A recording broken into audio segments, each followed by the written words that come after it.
This is Daniel. He is 34, and this morning he bought the car he has wanted since he was 19. Daniel is made up, but his number is not. That car costs him $770 a month. $770 is not Daniel being reckless. It is the average new car payment in America right now, which means the driveway that made you feel behind this week was probably financed by somebody who feels behind too. So here is the question this whole video answers. What does a driveway actually tell you about what somebody is worth?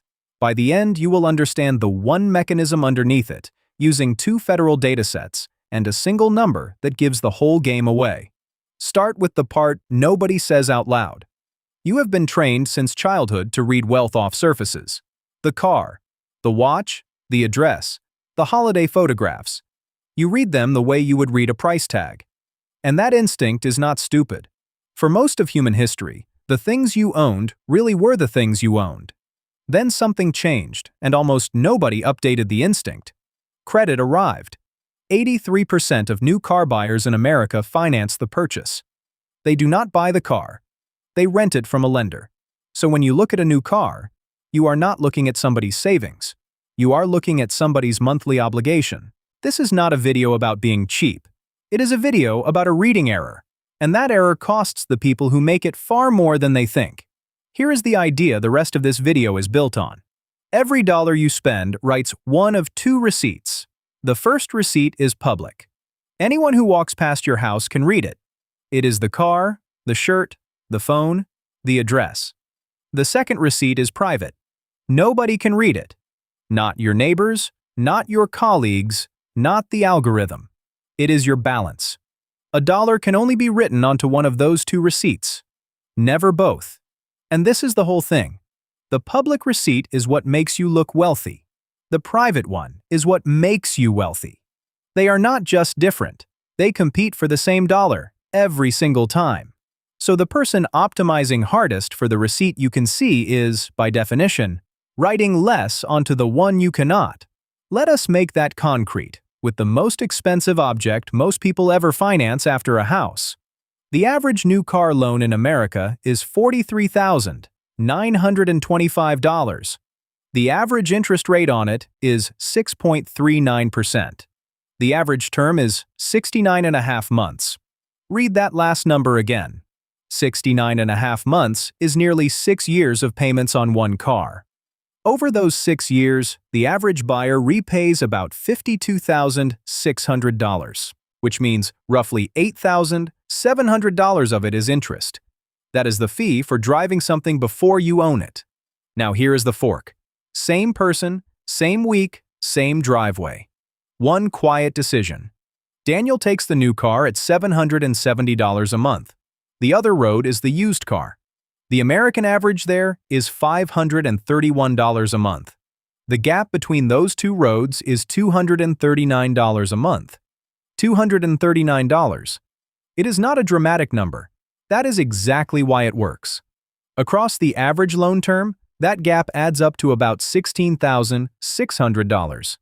$16,600. Moved from the receipt nobody can read, onto the receipt everybody can. And from the outside, the 2 roads look almost identical. Both men have a car. Both men drive to work. Only one of them is quietly ahead. If the 2 receipts idea just reframed something for you, subscribe. It costs you nothing, and it is how the next one finds you. Because we are only on the first fork. The next number is the one that actually proves the whole point. Now the number I promised you at the start. It comes from the Federal Reserve's Survey of Consumer Finances. In that survey, the median net worth of an American family is $192,900. Median means the middle.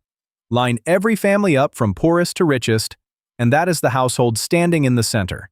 But the mean net worth, the plain average, is $1,063,700. Sit with that for a second. The average is more than 5 times the middle. A gap that size can only mean one thing. A small number of families hold an enormous share of the total. And here is the part that matters for this video. You cannot see them. They are not walking around wearing it. They are a balance in an account doing nothing visible at all. The same dataset breaks it down by income, and the pattern is quietly brutal. Families in the middle of the income range have a median net worth of $159,300. Move up one band, and it roughly doubles to $307,200. Move into the 80th to 90th percentile, and the median is $747,000. And in the top 10th, the median net worth is $2,556,200. Those are real households on your street. Most of them are not driving anything you would look at twice. So let me introduce the other side of this. Ray is also made up, but the pattern he shows is not. Ray is 58. He runs a small plumbing business. He has driven the same pickup for 11 years. If you passed Ray in a car park, you would not think about him twice. That is the entire point. Ray has never had a payment on a vehicle. Not once. He buys them used, keeps them until they stop, and repairs them in between. Nothing about Ray looks like money, because none of Ray's money was ever spent on looking like money, and this is where most people get the lesson backwards. Ray is not ahead because he is frugal. Frugality on its own just means a smaller pile of unspent cash. That is not wealth either. Ray is ahead because the dollars he did not write onto the public receipt went somewhere they could grow. That is the actual mechanism.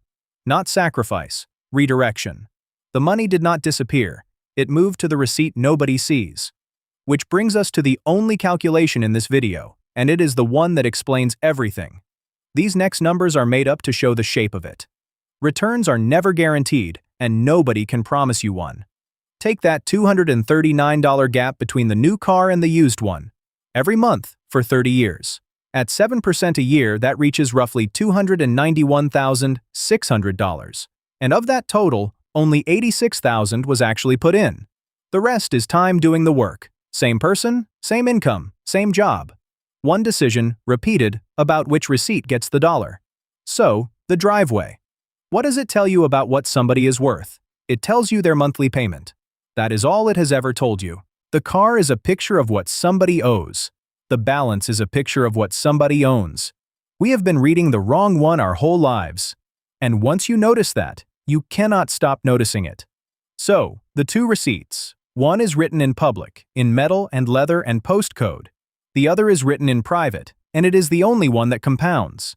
The uncomfortable version of this is that most of us have been writing carefully onto the receipt nobody will ever read. The freeing version is that you get to choose, and the choice is smaller than you think. $239 was the whole example. Nobody is watching your private receipt. That is not the bad news. That is the permission. Here is the one thing to take from this. Pick a single visible expense you are about to increase and leave it exactly where it is. You do not have to tell anyone. That is the point of the quiet receipt. If this made something click, subscribe. That is genuinely all it takes to keep these coming. And if you want the next piece of the puzzle, watch These 3 funds can hold the exact same stocks. It is about where the quiet receipt actually goes.